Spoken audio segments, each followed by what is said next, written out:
کی تحیت ہے۔ سلام اتنی آواز سے کہے کہ جس کو سلام کیا ہے وہ سن لے، اور اگر اتنی آواز نہ ہو تو جواب دینا واجب نہیں۔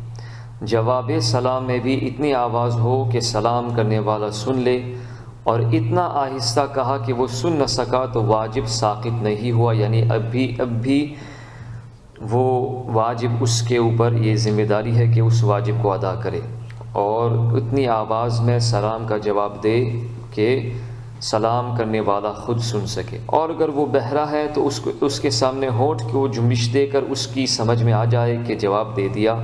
چھینک کے جواب کا بھی یہی حکم ہے۔ انگلی یا ہتھیلی سے سلام کرنا ممنوع ہے۔ حدیث شریف میں فرمایا کہ انگلیوں سے سلام کرنا یہودیوں کا طریقہ ہے، اور ہتھیلی سے اشارہ کرنا یہ نصارہ کا ہے۔ ہاں اگر کوئی دور ہو تو ظاہر سی بات ہے ہاتھ اٹھایا جاتا ہے، اس کے ساتھ آپ زبان سے بھی السلام علیکم کہہ دیا کریں۔ بعض لوگ سلام کے جواب میں ہاتھ یا سر سے اشارہ کر دیتے ہیں، بلکہ بعض صرف آنکھوں کے اشارے سے جواب دے دیتے ہیں۔ یوں جواب نہیں ہوا، ان کو منہ سے جواب دینا واجب ہے۔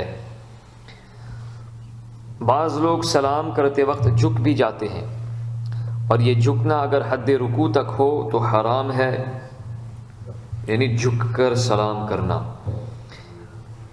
تو اگر یہ جھکنا اگر حد رکوع تک ہو، حد رکوع کیا ہے کہ اتنا جھکے کہ ہاتھ گھٹنے تک پہنچ سکتا ہے، اگرچہ پوری پشت خم نہ ہو، یعنی اتنا تھوڑا سا جھک جائے کہ اگر ہاتھ بڑھائے جائے تو گھٹن تک پہنچ جائے، تو اس کو حد رکوع کہا جاتا ہے۔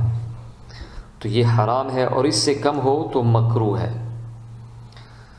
اس زمانے میں کئی طرح کے سلام لوگوں نے ایجاد کر لیے ہیں، ان میں سب سے برا یہ ہے، یعنی اس زمانے کی بات ہو رہی ہے، جو بعض لوگ کہتے ہیں بندگی عرض، یہ لفظ ہرگز نہ کہا جائے۔ بعض لوگ آداب عرض کہتے ہیں، اگرچہ اس میں اتنی برائی نہیں مگر سنت کے خلاف ہے۔ بعض لوگ تسلیم یا تسلیمات عرض کرتے ہیں، اس کو سلام کہا جا سکتا ہے کہ یہ سلام ہی کے معنی میں ہے۔ بعض کہتے ہیں سلام، اس کو بھی سلام کہا جا سکتا ہے۔ قرآن شریف میں ہے کہ ملائکہ جب ابراہیم علیہ السلام کی خدمت میں حاضر ہوئے، فقالوا سلاما، انہوں نے آ کر سلام کہا۔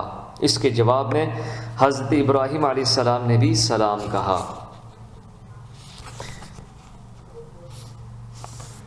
یعنی اگر کسی نے کہا سلام تو سلام کہہ دینے سے جواب ہو جائے گا۔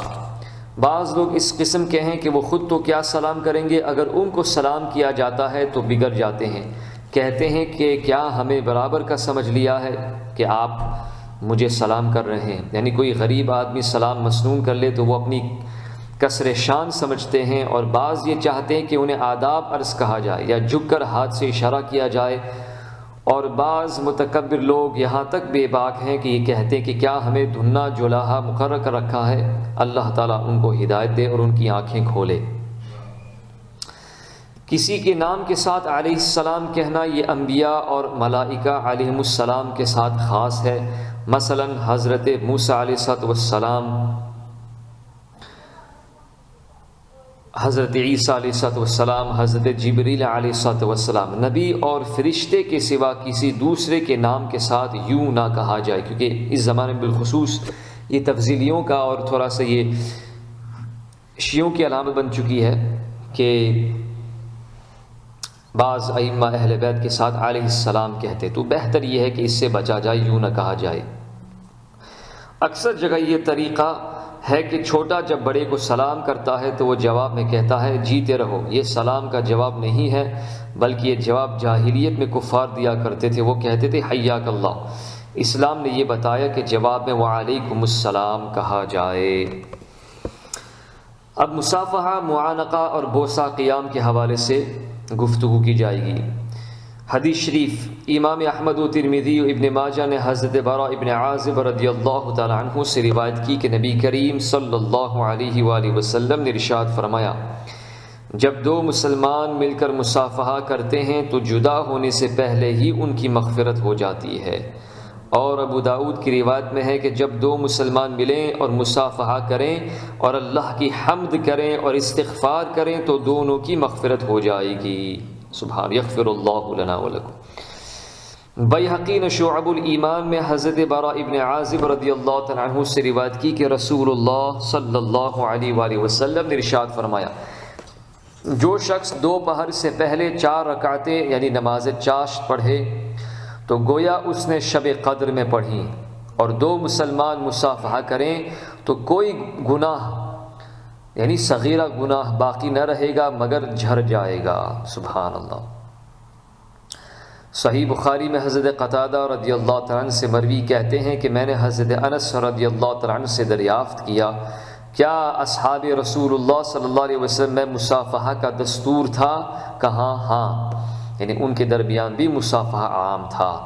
امام مالک نے حضرت عطا خراسانی رحمہ اللہ سے روایت کی کہ رسول اللہ صلی اللہ علیہ وسلم نے ارشاد فرمایا، آپس میں مصافحہ کرو، دل کی کپٹ، دل کے اندر جو حسد ہو یا جو کینہ ہو اور یہ جو کپٹ ہے یہ جاتی رہے گی، اور باہم ہدیہ کیا کرو، محبت پیدا ہوگی اور عداوت نکل جائے گی۔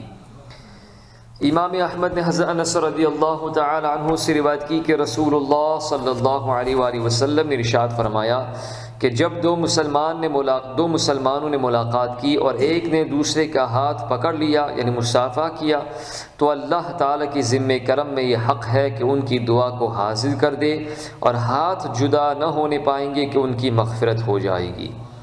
اور جو لوگ جمع ہو کر اللہ تعالیٰ کا ذکر کرتے ہیں اور سوا رضائے الہی کے ان کا کوئی مقصد نہیں ہے، تو آسمان سے منادی ندا دیتا ہے کہ کھڑے ہو جاؤ، تمہاری مغفرت ہو گئی ہے، تمہارے گناہوں کو نیکیوں سے بدل دیا گیا ہے۔ طبرانی نے حضرت سلمان فارسی رضی اللہ تعالیٰ عنہ سے روایت کی کہ رسول اللہ صلی اللہ علیہ وآلہ وسلم نے ارشاد فرمایا، مسلمان جب اپنے مسلمان بھائی سے ملے اور ہاتھ پکڑے یعنی مصافحہ کرے تو ان دونوں کے گناہ ایسے گرتے ہیں جیسے تیز آندھی کے دن میں خشک درخت کے پتے، اور ان کے گناہ بخش دیے جاتے ہیں اگرچہ سمندر کی جھاگ برابر ہوں۔ ابن النجار نے حضرت عبداللہ بن عمر رضی اللہ تعالی عنہما سے روایت کی کہ رسول اللہ صلی اللہ علیہ وآلہ وسلم نے ارشاد فرمایا، جو مسلمان اپنے بھائی سے مصافحہ کرے اور کسی کے دل میں دوسرے سے عداوت اور کینہ نہ ہو تو ہاتھ جدا ہونے سے پہلے اللہ تعالیٰ دونوں کے گزشتہ گناہوں کو بخش دے گا، اور جو شخص اپنے بھائی کی طرف نظر محبت سے دیکھے، اس کے دل یا سینے میں عداوت نہ ہو تو نگاہ لوٹنے سے پہلے دونوں کے گزشتہ گناہ بخش دیے جائیں گے۔ سبحان اللہ۔ یعنی مسلمانوں کو خوش کرنا اور مسلمان کی طرف محبت کے ساتھ مسکراتے ہوئے دیکھنا یہ کتنی بڑی عبادت ہے، اور اللہ تعالیٰ اس پر کتنا عظیم اجر عطا فرماتا ہے۔ امام احمد و ترمذی نے حضرت ابو امامہ رضی اللہ تعالی عنہ سے روایت کی کہ رسول اللہ صلی اللہ علیہ وآلہ وسلم نے ارشاد فرمایا کہ مریض بیمار کی پوری عیادت یہ ہے کہ اس کی پیشانی یا ہاتھ پر ہاتھ رکھ کر پوچھے کہ مزاج کیسا ہے، اور پوری تحیت یہ ہے کہ مصافحہ کیا جائے۔ ترمذی نے حضرت انس رضی اللہ تعالی عنہ سے روایت کی کہ ایک شخص نے عرض کی، یا رسول اللہ صلی اللہ علیہ وسلم، کوئی شخص اپنے بھائی یا دوست سے ملاقات کرے تو کیا اس کے لیے جھک جائے؟ فرمایا نہیں۔ اس نے کہا تو کیا اس سے چپٹ جائے اور بوسہ لے؟ فرمایا نہیں۔ اس نے کہا تو کیا اس کا ہاتھ پکڑ کر مصافحہ کرے؟ فرمایا ہاں۔ ابو داؤد نے روایت کی کہ ایک شخص نے حضرت ابو ذر الغفاری رضی اللہ تعالیٰ عنہ سے پوچھا کہ کیا تم لوگ جب نبی کریم صلی اللہ علیہ وآلہ وسلم سے ملتے تھے تو حضور صلی اللہ علیہ وسلم تم سے مصافحہ کرتے تھے؟ انہوں نے کہا، میں نے جب کبھی ملاقات کی نبی کریم صلی اللہ علیہ وسلم نے مصافحہ فرمایا۔ ایک دن نبی کریم صلی اللہ علیہ وسلم نے آدمی بھیجا، میں گھر پر موجود نہ تھا، جب آیا تو مجھے مطلع کیا گیا، میں حاضر ہوا، اس وقت نبی کریم صلی اللہ علیہ وسلم تخت پر تھے، مجھے چپٹا لیا اور تو یہ خوب ہی اچھا تھا۔ سبحان اللہ۔ صحیح بخاری و مسلم میں حضرت ابو ہریرہ رضی اللہ تعالی عنہ سے مروی کہتے ہیں میں رسول اللہ صلی اللہ علیہ وسلم کے ساتھ حضرت فاطمہ الزہرا رضی اللہ تعالی عنہا کے گھر گیا۔ نبی کریم صلی اللہ علیہ وسلم نے حضرت حسن رضی اللہ عنہ کو دریافت کیا کہ وہ یہاں ہیں۔ تھوڑی دیر بعد وہ دوڑتے ہوئے آئے اور نبی کریم صلی اللہ علیہ وسلم نے انہیں گلے لگایا اور وہ بھی چپٹ گئے۔ پھر فرمایا، اللہ میں اسے محبوب رکھتا ہوں، تو بھی اسے محبوب رکھ اور اسے محبوب بنا لے جو اسے محبوب رکھے۔ سبحان اللہ۔ امام احمد نے حضرت اعلیٰ رضی اللہ تعالیٰ عنہ سے روایت کی، کہتے ہیں کہ حضرت حسن و حسین رضی اللہ تعالیٰ عنہما دوڑ کر نبی کریم صلی اللہ علیہ وسلم کی خدمت بابرکت میں حاضر ہوئے۔ نبی کریم صلی اللہ علیہ وسلم انہیں چپٹا لیا اور فرمایا اولاد بخل اور بزدلی کا سبب ہوتی ہے۔ مزید اس کے حوالے سے انشاءاللہ احادیث کریمہ اور مسائل آپ کے سامنے اگلے درس میں پیش کیے جائیں گے۔ رب ذوالجلال ہم سب کو ان باتوں پر عمل کرنے کی توفیق عطا فرمائے۔